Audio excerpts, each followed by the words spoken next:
Ushaka kwambara neza, kuberwa nk'imyenda nk'iyi ngiyi ureba?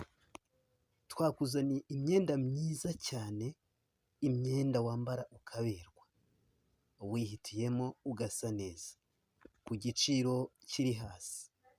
Muri Tumenye niho uri budusange, cyangwa ukaduhamagara kuri nimero ureba muri sikirini, ariyo ya 078 110 93 4.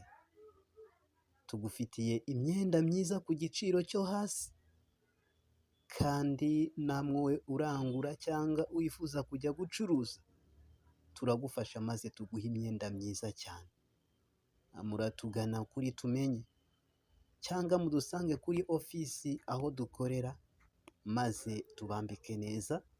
Mudamu, mukobwa, wowe wifuza kwambara neza ndetse mu minsi mikuru, ndagira nkubwire ko tugufitiye poromosiyo, aho dufite igabanyirizwa. Wifuza kurangura, wifuza kwambara, wifuza buri kimwe cyose, turabigufitiye.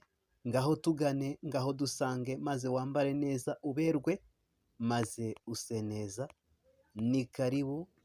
Kuri WhatsApp uduhamagaraho, ukatwandikira inibogisi, ni ya nimero, ni 078 110 93 4. Ni karibu wambare neza maze uberwe.